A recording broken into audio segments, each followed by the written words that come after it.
Hello friends, welcome back to my YouTube channel. আশা কৰোঁ সকলো ভালেই আছে। আজি মই এই ভিডিঅ'টোৰ যোগেদি ক্লাছ 11ৰ অসমীয়া বিষয়ৰ কালিৰা মেধিৰ লিখা গৌৰৱ নামৰ প্ৰবন্ধটিৰ 2016 চনৰ পৰা 19 চনলৈকে চূড়ান্ত পৰীক্ষাত অহা সকলোবিলাক প্ৰশ্নৰ উত্তৰৰ সৈতে মই ভিডিঅ'টোত দেখাব বিচাৰিছোঁ। লগতে এই ভিডিঅ'টোৰ যোগেদি মই প্ৰবন্ধটিৰ কিছুমান অতিৰিক্ত প্ৰশ্ন উত্তৰো দিবলৈ চেষ্টা কৰিছোঁ। ইয়াত মই যোনকেইটা প্ৰশ্ন দিছোঁ প্ৰথমৰ প্ৰশ্নকেইটা 1 নম্বৰৰ হয় আৰু ইয়াৰ প্ৰথম প্ৰশ্নটো হৈছে হুমাৰ কোন দেশৰ কবি? এইটো 2016ত আহিছিলে। ইয়াৰ উত্তৰটো হ'ব গ্ৰীচ দেশৰ।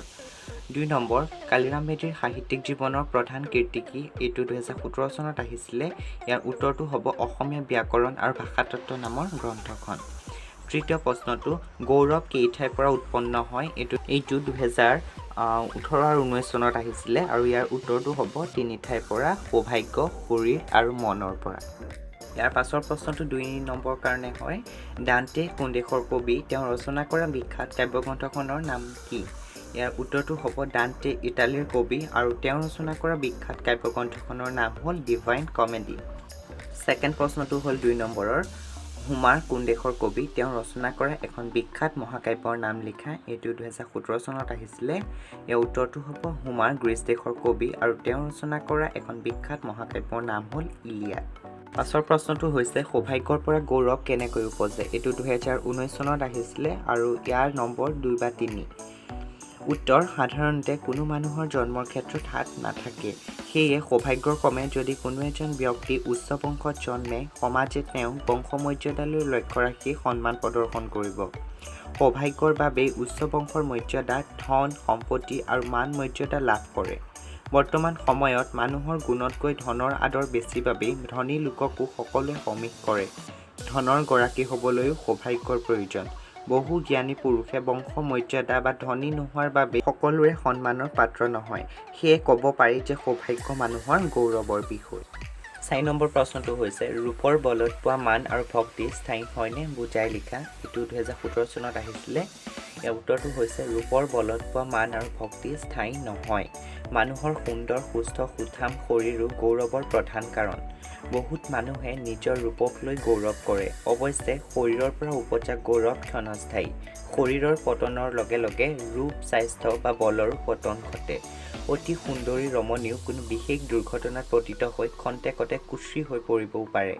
ঠিক একেদৰে শৰীৰত কোনো দুৰাৰোগ্য ৰোগে থিতাপি ল'লে তাত কম দিনতেই মানুহৰ বল, স্বাস্থ্য জহি খহি যায়। বহু ক্ষেত্ৰত ৰূপ সন্তাস বিপদৰ কাৰণ হয়। 5 নম্বৰ প্ৰশ্নটো হৈছে গৌৰৱ প্ৰবন্ধটোত প্ৰকৃত গৌৰৱৰ কাৰণ কি বুলি কৈছে? বুজাই লিখা। এইটো 2018 আৰু 19 চনত আহিছিলে। উত্তৰ সৌভাগ্য, শৰীৰ আৰু মনক গৌৰৱৰ ঘাই কাৰণ বুলিব পাৰি যদিও প্ৰকৃত গৌৰৱৰ কাৰণ মনৰ পৰা উদ্ভূত জ্ঞান, আত্মসংযম আৰু আত্মদান। কিয়নো সৌভাগ্য, শৰীৰ স্থায়ী নহয়। এইবোৰ গুণ মানুহে মনৰ উৎকৰ্ষ সাধন কৰি আয়ত্ত কৰিব নোৱাৰে। সৌভাগ্য আৰু শৰীৰ ভগৱানৰ দান। ইয়াৰ বিপৰীতে জ্ঞান, আত্মসংযম আৰু আত্মদান মানুহে মনৰ উৎকৰ্ষ সাধন কৰি একান্ত অনুশীলনৰ দ্বাৰাহে আয়ত্ত কৰে। সেয়ে এইবোৰ মানুহৰ স্থায়ী গুণ। এইবোৰ গুণৰ অধিকাৰীসকল মৰিলেও অমৰ হয়। মৃত্যুৰ পাছতো এওঁলোকৰ গুণ গৰিমা সকলোৰে মুখে মুখে। উদাহৰণস্বৰূপে চক্ৰেটিছৰ জ্ঞান, হৰিশ্চন্দ্ৰৰ ন্যায়, প্ৰহ্লাদৰ আত্মসংযম আৰু জয়মতীৰ আত্মদান ইতিহাসৰো গৌৰৱৰ বিষয়। চক্ৰেটিছৰ বিশ্ববিখ্যাত দাৰ্শনিক তত্ত্বসমূহ আজিও মানুহৰ মুখে মুখে। প্ৰহ্লাদে আত্মসংযমৰ বাবেই পিতৃৰ অকথ্য নিৰ্যাতন সহ্য কৰিও ভগৱান বিষ্ণুক স্মৰণ কৰাৰ পৰা বিচলিত হোৱা নাছিল। একেদৰে জয়মতীয়েও স্বামীৰ মংগলৰ বাবে আহোম ৰজাৰ হাতত জেৰেঙা পথাৰত অবৰ্ণনীয় অত্যাচাৰ সহ্য কৰি জীৱনত সোণালী আখৰেৰে নিজৰ নাম লিখি গৈছে। সেয়ে ধন, ঐশ্বৰ্য বা ৰূপ গুণ মানুহৰ গৌৰৱৰ কাৰণ নহয়। আত্মসংযম আৰু আত্মদানে মানুহক মহত্বৰ শাৰীলৈ উন্নীত কৰে। সেয়ে লেখকৰ মতে জ্ঞান, আত্মসংযম আৰু আত্মদানেই হ'ল প্ৰকৃত গৌৰৱৰ কাৰণ। ই চিৰযুগমীয়া আৰু পাছৰ পুৰুষৰ বাবে আদৰ্শস্বৰূপ। 6 নম্বৰ প্ৰশ্নটো হৈছে বিজেতাই মানুহকহে পৰাস্ত কৰে, মানুহৰ মনক পৰাস্ত কৰিব নোৱাৰে। কথাষাৰ বুজাই লিখা বা ব্যাখ্যা কৰা। এইটো 2015 চনত আহিছিলে। এই প্ৰশ্নটো 2 ধৰণে আহিব পাৰে। মই সেইকাৰণে 2টা ধৰণেই দি দিলোঁ যে বুজাই লিখিবলৈও দিব পাৰে বা ব্যাখ্যা কৰিবলৈ দিব পাৰে। মই ইয়াত ব্যাখ্যা কৰি দেখাইছোঁ আৰু ব্যাখ্যা কৰোঁতে সদায় আমি প্ৰসংগ, সংগতি লগাই পেলাই ব্যাখ্যা কৰিব লাগে সেইকাৰণে মই ইয়াত তেনেধৰণে ব্যাখ্যা কৰিছোঁ এতিয়া মই প্ৰসংগত লিখিছোঁ উদ্ধৃত বাক্যাংশ আমাৰ অসমীয়া পাঠ্যপুথি সাহিত্য সৌৰভৰ অন্তৰ্গত কালিৰাম মেধিৰ দ্বাৰা ৰচিত গৌৰৱ নামৰ পাঠটিৰ পৰা তুলি দিয়া হৈছে সংগতিত লিখিছোঁ লেখকে উক্ত বাক্যাংশৰ যোগেদি বল বিক্ৰমৰ পৰা লাভ কৰা ক্ষমতা যে স্থায়ী নহয় তাক বুজাব খুজিছে ব্যাখ্যা লেখকৰ মতে গৌৰৱৰ প্ৰধান কাৰণ শৰীৰ বল বিক্ৰম বুলি ভবা হয় প্ৰকৃততে বল বিক্ৰমৰ পৰা হোৱা গৌৰৱ ক্ষণস্থায়ী কিয়নো প্ৰবল পৰাক্ৰমেৰে যুঁজি এটা পক্ষই আনটো পক্ষক পৰাস্ত কৰিলেও বা পৰাজিত পক্ষই শাৰীৰিক বলত ফেৰ মাৰিব নোৱাৰি পৰাজয় বৰণ কৰি বিজিত পক্ষৰ বশ্যতা স্বীকাৰ কৰিলেও মনে প্ৰাণে কোনেও আনৰ ওচৰত নিজকে অক্ষম বুলি নাভাবে আনহাতে মানুহৰ মন শৰীৰ সদায় একেই নাথাকে সেই সুযোগ সুবিধা পালে প্ৰতিপক্ষই পুনৰ নিজৰ বল বিক্ৰম প্ৰকাশ কৰি নিজকে আনৰ অধীন হৈ থকাৰ পৰা মুক্ত কৰে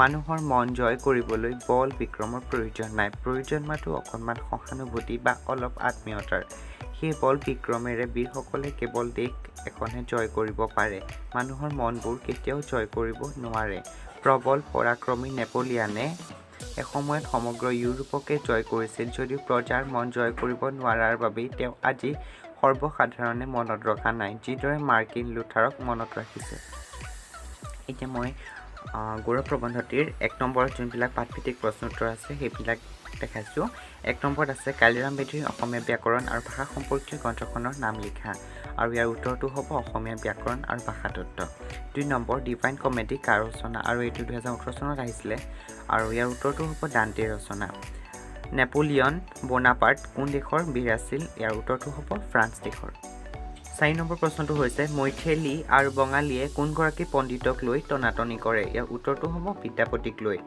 জাপানীবিলাকে নিজৰ দেশৰ গঢ় কাৰ নিচিনা কৰিবলৈ চেষ্টা কৰিছে ইয়াৰ উত্তৰটো হ'ব ককেচিয়ানসকলৰ দৰে এইকেইটাই আছিল 1 নম্বৰৰ পাঠভিত্তিক প্ৰশ্ন উত্তৰ এতিয়া কেইটামান অতিৰিক্ত প্ৰশ্ন উত্তৰ আছে এইকেইটা হ'ল 1 নম্বৰ কালিৰাম মেধিৰ জন্ম ক'ত হৈছিল ইয়াৰ উত্তৰটো হ'ব হাজোৰ ওচৰৰ ৰামদিয়া গাঁৱত কালিৰাম মেধিৰ জন্ম চন আৰু মৃত্যু চন উল্লেখ কৰা জন্ম হৈছিল 1878 চনত আৰু মৃত্যু হৈছিল 1954 চনত 3 নম্বৰ কালিৰাম মেধিৰ সাহিত্যিক জীৱনৰ ডাঙৰ কীৰ্তি কি ইয়াৰ উত্তৰটো হ'ব অসমীয়া ব্যাকৰণ আৰু ভাষাতত্ত্ব নামৰ গ্ৰন্থখনি 4 নম্বৰ কালিৰাম মেধিৰ সম্পাদিত এখন গ্ৰন্থৰ নাম লিখা আৰু ইয়াৰ উত্তৰটো হ'ব অংকাৱলী 5 নম্বৰ প্ৰশ্নটো হৈছে কালিৰাম মেধিয়ে অসম সাহিত্য সভাৰ কোন অধিৱেশনত কোন চনত সভাপতিত্ব কৰিছিল উত্তৰটো হ'ব 1919 চনত বৰপেটা অধিৱেশনত 6 নম্বৰ প্ৰশ্নটো গৌৰৱ কিহৰ পৰা উপজে উত্তৰ তুলনাৰ পৰা 7 নম্বৰ প্ৰশ্নটো হৈছে শৰীৰৰ পৰা গৌৰৱ কৰিব পৰা গুণ তিনিটা কি কি ইয়াৰ উত্তৰটো হ'ব ৰূপ স্বাস্থ্য আৰু বল